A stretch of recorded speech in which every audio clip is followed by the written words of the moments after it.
Asik. Dapat komenan seperti ini sebelum tidur. Asik, mantap. Sebetulnya sih gak guna juga ya membalas komentar ini karena akunnya ya akun ya gitulah. Ya gak apa-apa guys. Saya paham kok kenapa kamu berkomentar seperti apakah kamu sudah pernah jadi wali kota, tanda tanya. Apakah kamu sudah pernah jadi germu? Karena saya sudah bilang kan di konten-konten saya sudah pernah saya lakukan, sudah pernah saya jalani, sudah saya kadang saya sudah pelajari dari orang-orang sekitar gitu. Nah, arahnya ke situ. Ini kayak menantang saya. Apakah kamu sudah kalau jadi wali kota belum? Setidaknya dulu bapak saya RT ya di eranya Pak Harto itu. Lama juga bapak saya tuh RT itu lama banget ya. Hampir puluhan tahun. Dulu kan RT nggak ada gajinya. Itu yang yang menjalankan tugas RT itu saya. Jadi nggak beda jauh kan. Wali kota kan versinya kota, RT ya rukun tetangga sekitar. Yang penting kan speknya sama ya. Bagaimana warga itu bisa damai dan bisa ya intinya bisa saling kerjasama untuk bisa membangun desa setempat menjadi yang lebih baik. Ternyata terbukti bisa ya. Ini pun pujian keluar dari desa luar saya, desa dari luar saya gitu. Ketika bapak saya sudah meninggal, saya pun nggak ngeh gitu bilang, ya tempatmu dulu jalan sudah dipaving, liannya belum dipaving. Karena itu terbukti kepemimpinan bapak saya pun di situ ikut andil. Setiap hari Minggu itu ada kerja bakti bikin paving. Ya akhirnya ketika jalan-jalan di sekitar tetangga sebelah itu belum ada paving, di tempat saya sudah pavingan sendiri. Ya, ketika dulu ada bantuan susu kaleng itu kerjasama katanya Amerika Indonesia gitu ya, itu yang membagikan saya gantian gitu, dan saya mengasih penjelasan ini enggak jatahnya susu enggak semua rumah bisa dapat karena barangnya terbatas, jadi saya gilir gitu. Saya kasih pengertian ke tetangga-tetangga sekitar. Dulu meski yang jadi RT bapak saya ikut andil loh, nggak nyombong. Jadi kalian itu yang main politik baru-baru sekarang, saya sudah dari dulu sejak saya SMP, dan ketika otak saya restart pun, saya ingatanku kembali pun, saya masih ingat apa yang saya lakukan dulu ketika bapak saya menjabat. Oke, apakah kamu sudah jadi germu? Asu, terus des, aku nak jadi germu urung tahu des. Ya, kalau aku pernah deket sama yang dikatakan germu, pernah saya pelajari di situ. Itu pun saya masih duduk di bangku SMA. Ya, dulu di tempat saya ini masih desa ya. Terus sekolah saya kota. Tahulah aktivitas kota itu seperti apa. Ada ya orang tua teman saya itu, tapi beda sekolah gitu. Ya, profesinya seperti itu saya pelajari. Dulu saya panggilnya mama. Mah, kayak gini saya pelajari ya. Dulu ketika saya belajar di kota ya, saya belajar banyak ya. Gitu. Kayak teman saya gitu. Rumahnya ya met-amet gitu, kecil, tapi di situ penduduknya orangnya banyak gitu, gede-gede gitu. Dari segi makanan ya kurang terjamin. Di situ saya sudah belajar, Bos, ya. Sebelum kamu memikirkan orang banyak, saya sudah duluan dari dulu sejak SMP, bahkan mungkin sejak saya masih MI, karena dulu saya enggak SD, MI. Saya sudah memikirkan keluarga saya ini, meski bapak ibu saya masih utuh ya. Saya dulu ikut bertani, Bos, ya. Kau pikir ya, dari kacang sebongkok berapa? 200 rupiah ya, jagung. Jangan Pak, salah kau, Bos, ya. Asik. Apa kamu sudah jadi germu? urung, saya nak jadi garpu nggak mau juga sih ya. Tapi kalau sudah mempelajari seorang yang Anda sebut ini, saya sudah pelajari bos. Ya, sampai di sini paham bos? Tanda tanyamu ini saya paham kok ya. Kan saya sudah sering bilang, konten-konten saya tuh saya sudah lakukan, saya ya kadang pelajari gitu ya. Selamat malam, sugeng dalu, bahasa Jawanya, bahasa Inggrisnya good night. Thank you sudah komen di tempat aku menjelang tidur malamku. Bye bye, good night.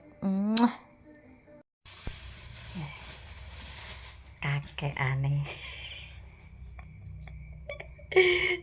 Disamakan aku sama Sengkuni. Hehehe, ngenelan. Kakek aneh.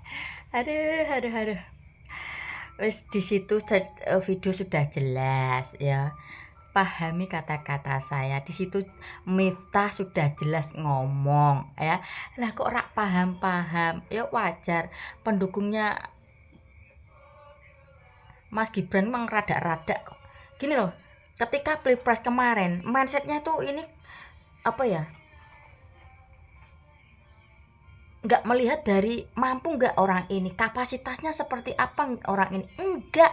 Yang penting di otaknya tuh menang, apalagi ya, demi gengsi, demi taruhan, yang penting bisa menang. Belum tentu orangnya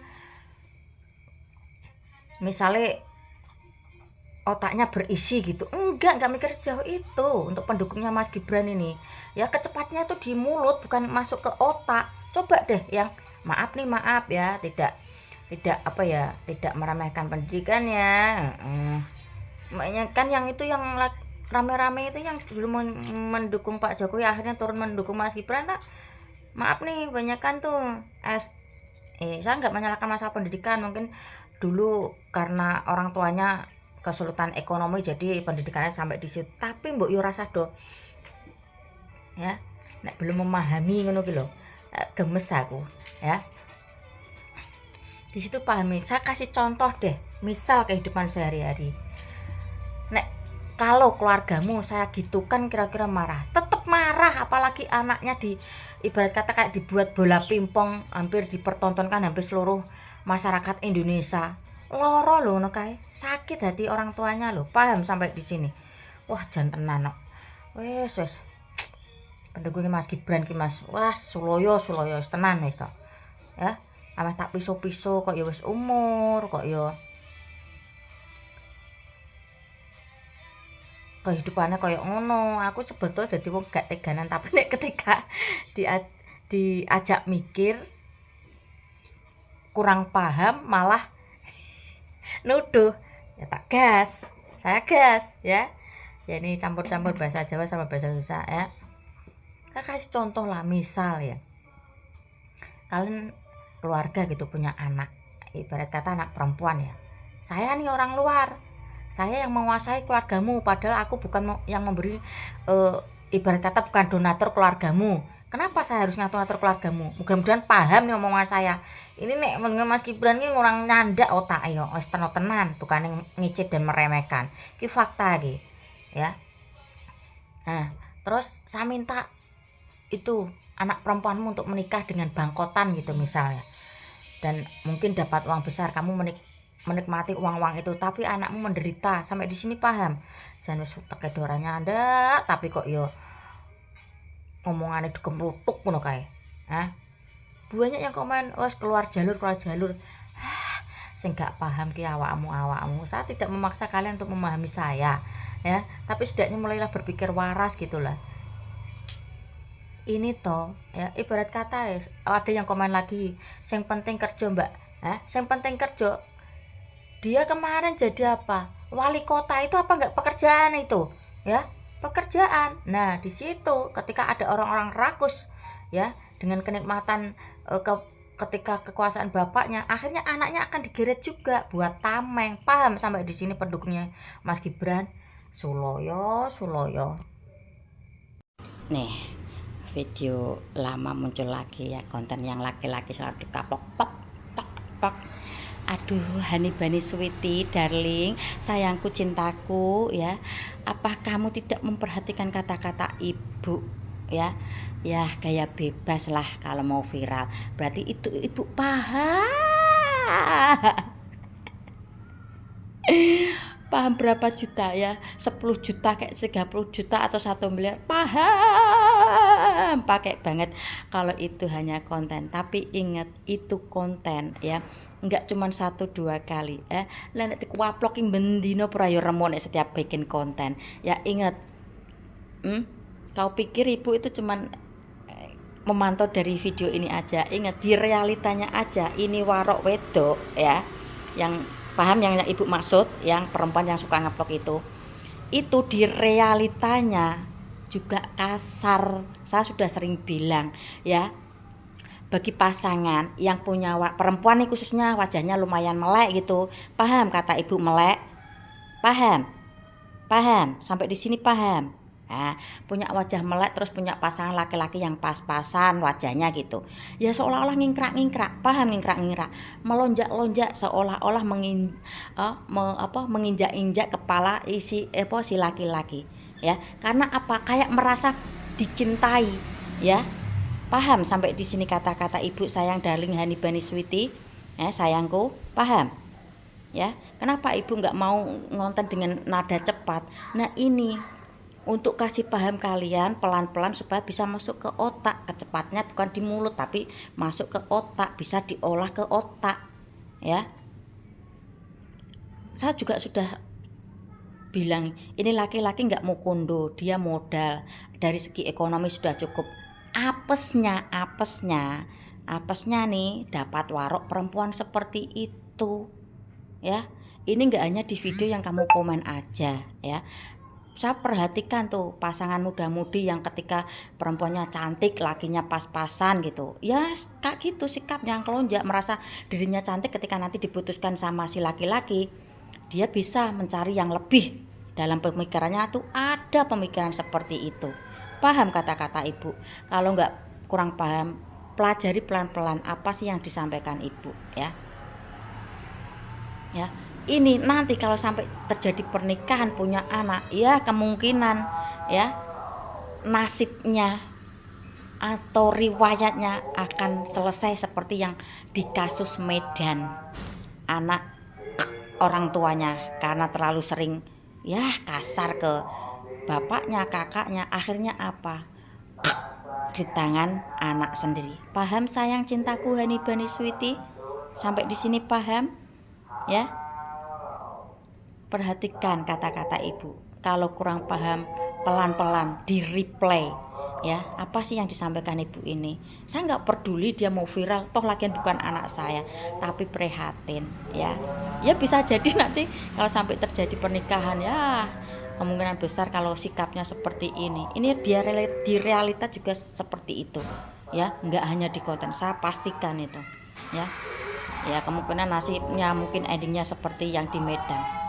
Orang tua anak sampai di sini paham ya sayangku cintaku ya.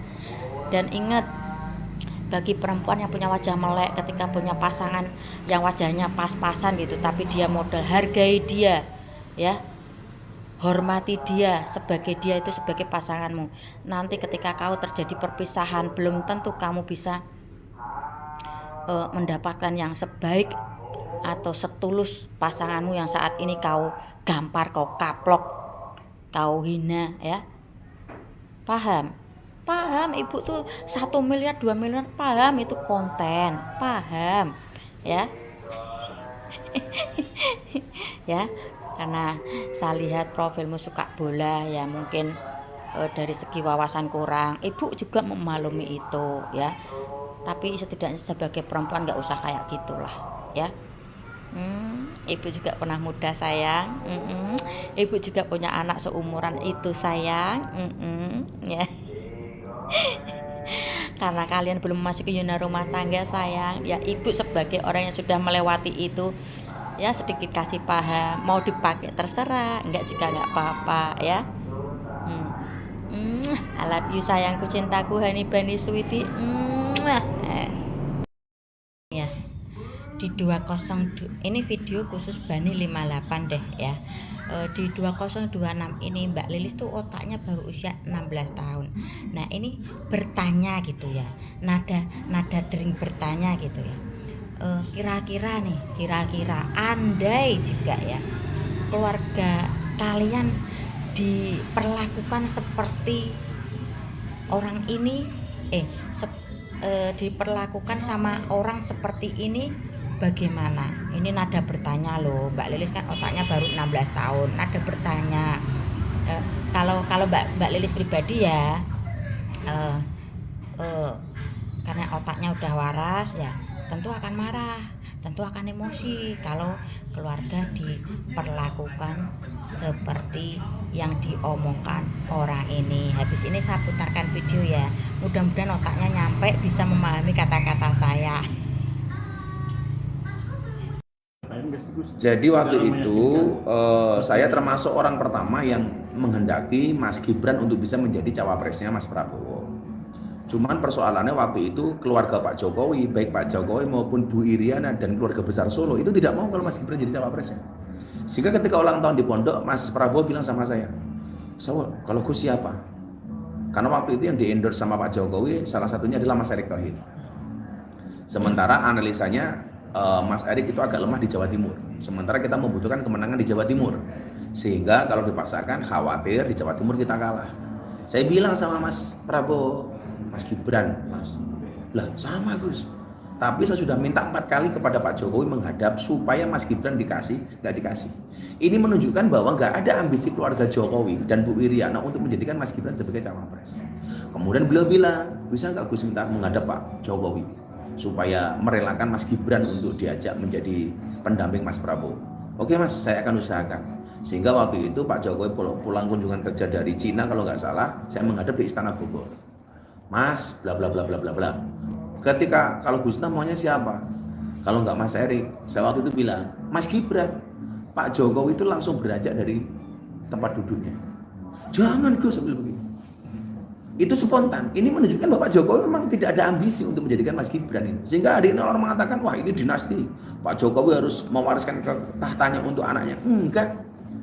Sambil ngomong ngalor ngidul, kemudian Pak Jokowi bilang, Mas Prabowo udah minta sama saya 4 kali Gus. Tapi saya nggak setuju. Apalagi proses MK seperti itu, saya nggak mau kemudian intervensi MK. Kalau ibu gimana Pak?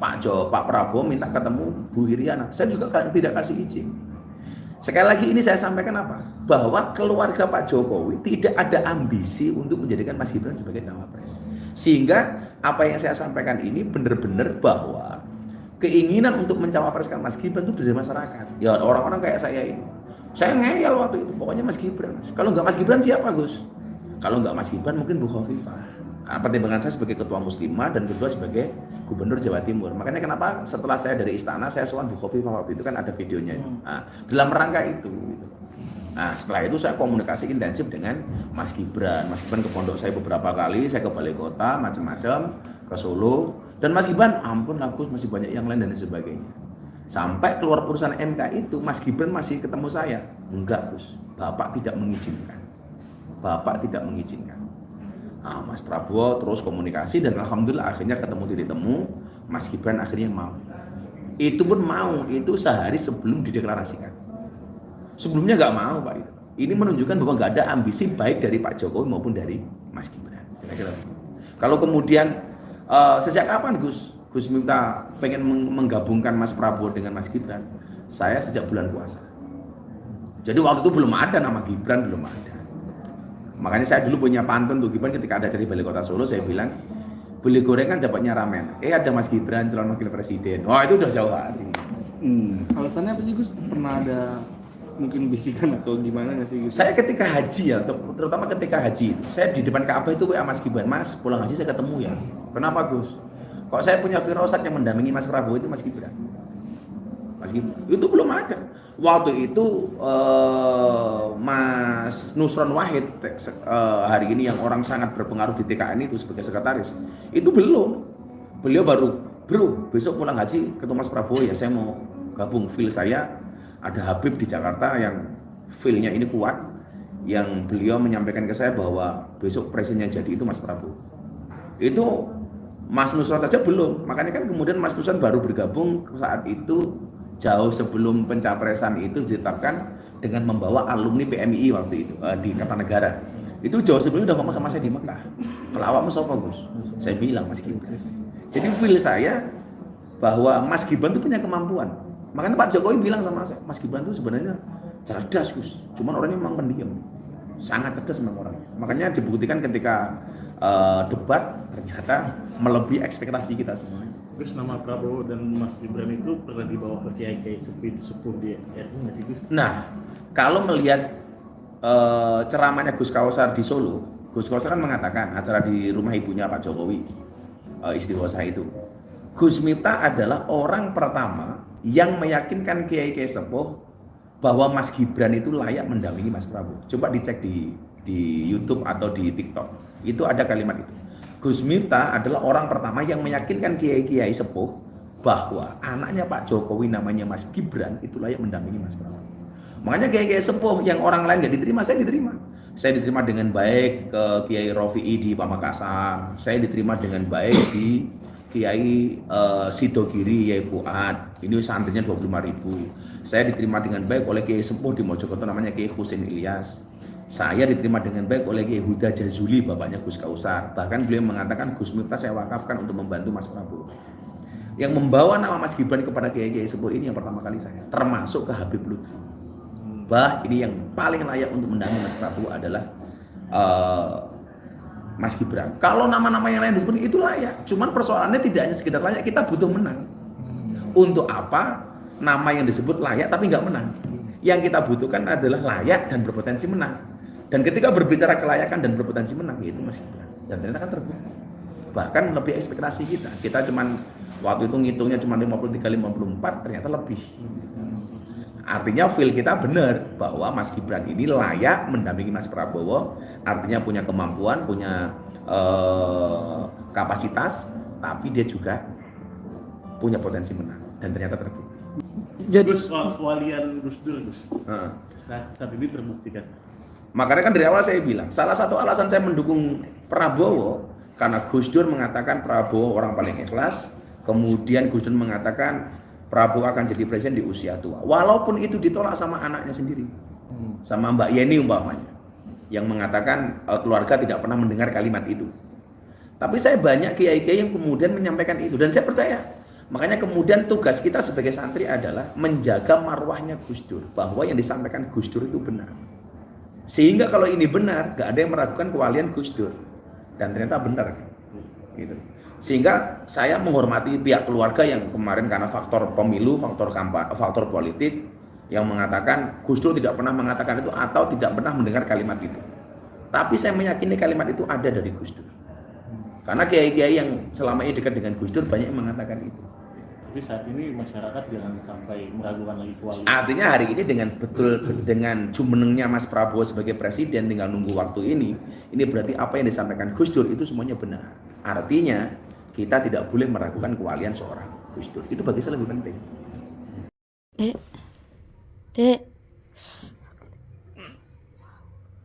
Nanti Bobo nggak sama Mimi ya. Ya. Iya. Sakit dek, tiup dek. Makasih ya dek. Ini untuk supaya Wawa gak nenen, aku kasih lipstick nenenku. Dulu aku pernah di komen seperti ini. Sudah berkontribusi apa Mbak untuk negara ya? Nah, di usiaku yang sekarang 2026, di usiaku, otakku yang usia 16 tahun nih di 2026. Sekarang aku paham nih, memelajari sekitar aku nih. Tuh. Itu tiang listrik dan itu tiang WP ya. Apakah ini enggak kontribusi? Ini kontribusi bos, termasuk kontribusi untuk negara. Itu tiang listrik. Kalau saya mau hitung mintalah uang ke pemerintah gitu, karena itu berdiri di di tanah saya ya. Nih gara-gara ini kabel listrik ini juga berdampak mengurangi harga penjualan rumah atau tanah bos. Kalau dilewati ini kabel-kabel kayak gini nih Nah ya yang WP itu anggap baik lagi ngamal gitu ya. Dengan adanya WP keluarga saya maupun tetangga-tetangga saya yang mengerti dengan password WP saya, jadi bisa tambah pinter gitu bos ya. Sampai di sini paham bos ya. Untuk mencerdaskan anak atau tetangga sekitar itu juga berkontribusi untuk negara bos. Sampai di sini paham ya. Ini berjalan otak saya yang baru 16 tahun akhirnya paham bos apa itu berkontribusi untuk negara. Dengan adanya listrik ya, jadi penerangan membaca pun gampang ya, bisa melihat internet ya, ada kabar dari luar negeri apa, isu pemerintah apa, terus dari segi sosial apa yang harus dipelajari, dilihat gitu bos ya. Nih paham sampai di sini ya, mudah-mudahan paham meski kata-kata saya agak belepotan ya. Nih adanya tiang listrik untuk menerangi ini sampai ujung sana nih bos. Nah biar bisa membaca dengan mudah ya, bisa tidak juga salah lubang gitu ya bos. Terus itu WP ya, untuk mencerdaskan orang-orang sekitar yang tentunya tahu password WP saya ya. Yang bayar saya ini bos ya, banyak tetangga yang tahu ya. Diharap tetangga saya nggak usah emosi ya. Ini juga kontribusi untuk negara nih bos ya. Partai politik manapun mau ngadain perayaan ulang tahun, perayaan apa, Ingat ya, sekali lagi saya bukan orang PDI, saya bukan kader PDI. Ketika melihat video seperti ini kok yuk gemes juga ya ibu ini ya. Mungkin kader Golkar ya, kader Golkar dari Cilacap gitu ya. Ini ketika PDI ada ya, memang kemarin baru merayakan 53 tahun ya, diikat ya, kemungkinan kena angin, karena angin kenceng jadi agak menjorok ke jalan gitu ya. Nah ngomel-ngomel. Nah pertanyaan saya Bu, ketika ada mungkin ranting di jalan atau batu di jalan, apakah ibu sesigap ini, sengomel-ngomel ini kah ya? Lucu, bikin gemes aja ibu ini ya. Ya. Kenapa ya, nggak tahu ya, banyak kata ketika berurusan dengan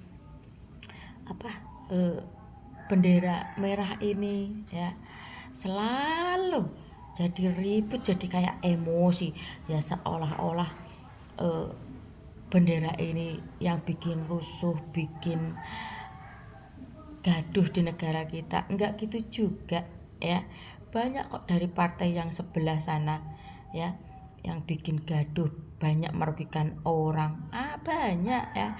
Kenapa ketika melihat bendera ini ada celah kesalahan aja langsung dihajar habis gitu ya.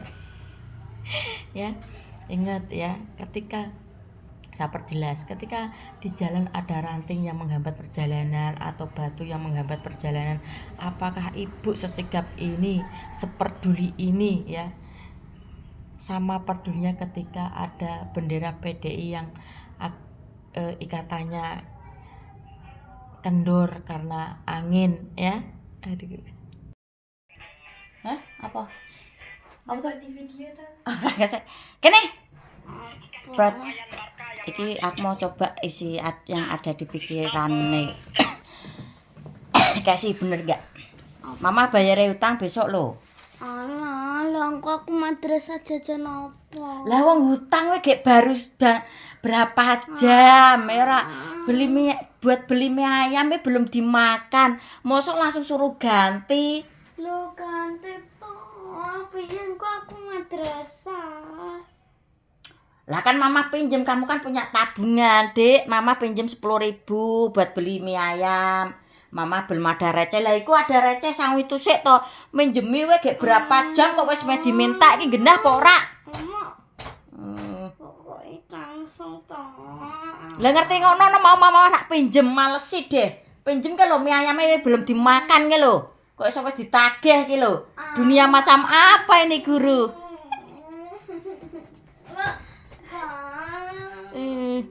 Gak iso. Bayarnya besok. Kok aku nabung gak apa? Ya nabungnya besok didobel lah. Wong mama jenenge utang. Tadi dadak dipinjemi. Genah apa ora?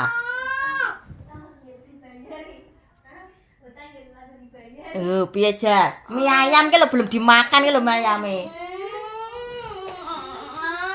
Rak ngenah ding ngene.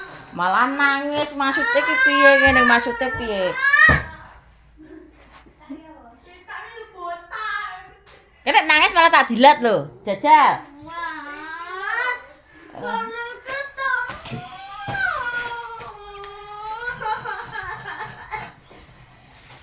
Lah mau dadak dipinjemi wong hutang iki gitu ku mie ayam ki lho belum urip dimakan kok iso acara ngono. Kene arek bangun tak tempet tak dilat. 1 2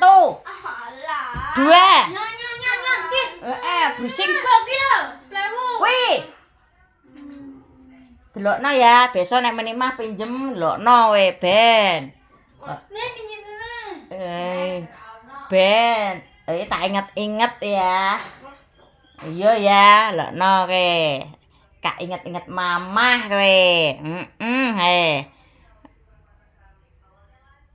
Tebakanku bener ya, iki mesti langsung dipinta ya. Orang nganggo suwi. Iki manajemene uang ki hebat ki ya. Mama Dene pinjem 10.000 mau beli mie ayam gak ada receh ki lho. Iso langsung diminta. Nek tuker ta nang laptop kan iso. Iya ya. Lah nek ongkos pinjam HP mama. Ben, tak kei tarif nek pinjam HP-ne mama he.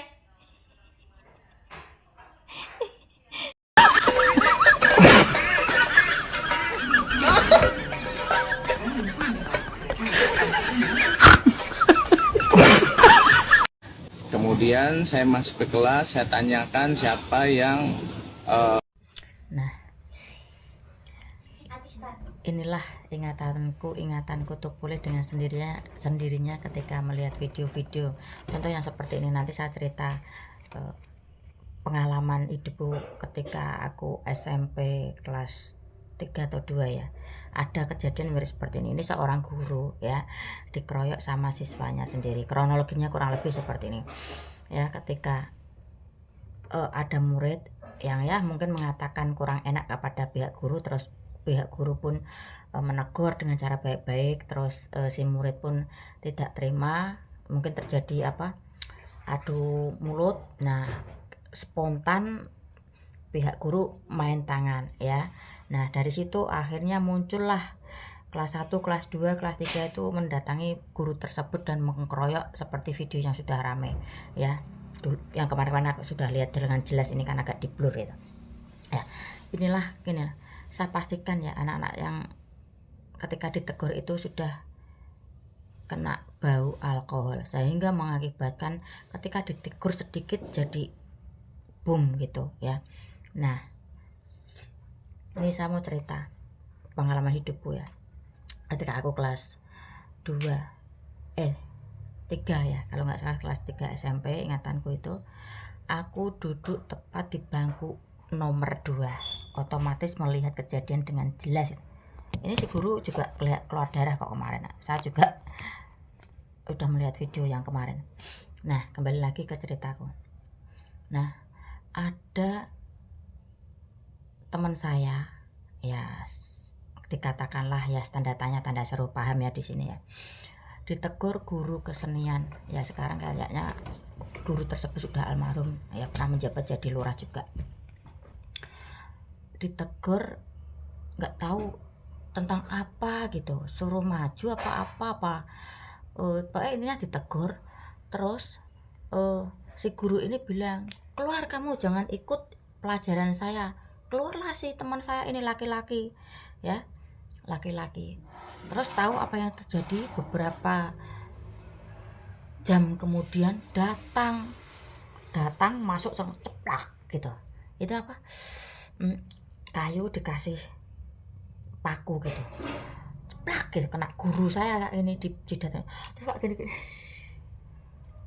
Aku antara ya percaya nggak percaya, bengong iya, otak saya juga blank melihat kejadian itu di depan mata saya sampai keluar darah itu kocor-kocor gini ya. Seketika ruang kelas saya tuh ricuh gitu. Saya ya bingung dengan sendirinya gitu. Terus teman saya ini habis ceplak gitu pergi ya. Akhirnya ya nggak lama juga akhirnya teman saya ini keluar, mungkin sadar diri, keluar dari sekolah. Nah itu ingatanku yang sebetulnya ya saya bersyukur ingatanku itu bisa kembali, tapi banyak kenangan-kenangan yang kurang bagus sih ya. Mungkin dari sini saya untuk mengedukasi buat ke kalian untuk menjadi yang lebih baik gitu. Mungkin ya saya ingat saya di sini bukan orang yang sudah baik, bukan orang yang sudah sempurna, belum. Nah setelah beberapa tahun kemudian ya reuni itu, habis reuni saya ketemu sama orang ini, saya pernah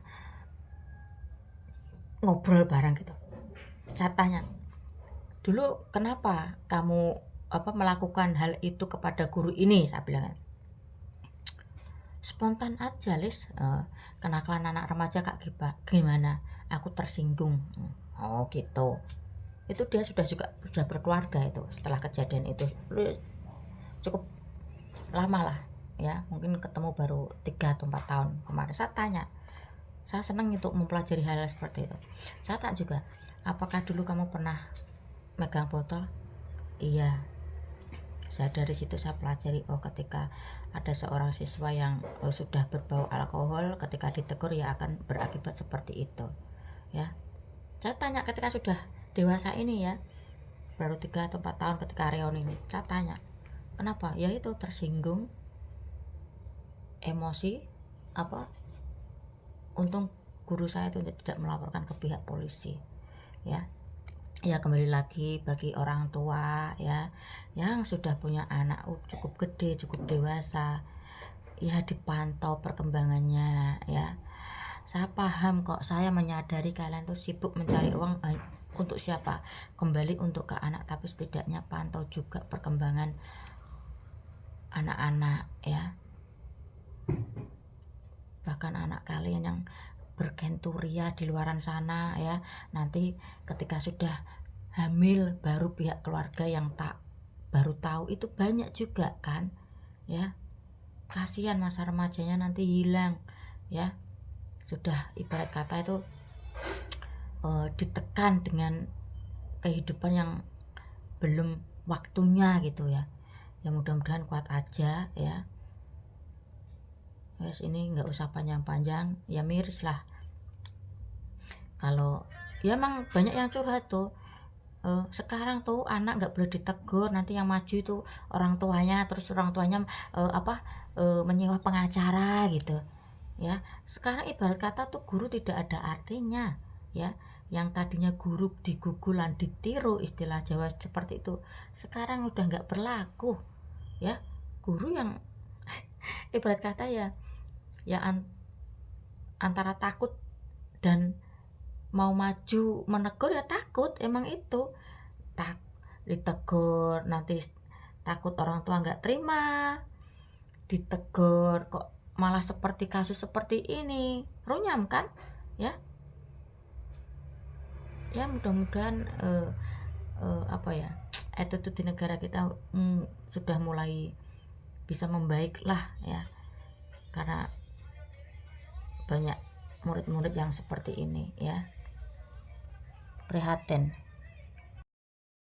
Di videoku kali ini mau bahas tentang Vina Cirebon. Ini muncul lagi tuh, ada yang ditangkap. Saya kurang begitu jelas siapa yang ditangkap ya, ini lagi potongan video gitu.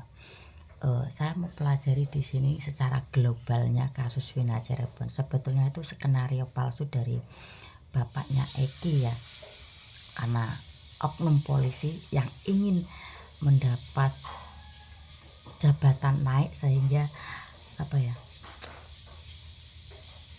mampu menghalalkan segala drama untuk bisa dia naik pangkat. Intinya seperti itu. Karena saya ingat betul nih, ada tetangga saya ya yang juga oknum polisi, saya sebut seperti itu, melakukan drama gitu. Wes nggak usah bahas di sini dramanya apa, biar saya yang tahu karena ini masih tetangga saya kembali ke kasus Vina Cirebon. Eki anaknya siapa, Ibtu Rudiana, muncul kalau bahwa kabar Eki itu belum mati, masih hidup ya, dengan kumis tipisnya atau gini bla bla bla ya. Kemarin kan sempat heboh itu. Nah, kita tunggu kabar selanjutnya seperti apa. Yang saya rangkum global seperti itu ya. Ingin kenaikan pangkat ya, akhirnya orang lain yang jadi korban. Itu Vina sama Eki palsu itu yang meninggal sampai ya, karena kasus itu keluarlah kata-kata Nikita Mirzani ngata-ngatain Peggy, ngata-ngatain pengacara Tony yang sempet juga rame di videoku ya. Yes, nanti ketika ada update selanjutnya saya mau bahas. Ini baru kayak sedikit-sedikit gitu ya.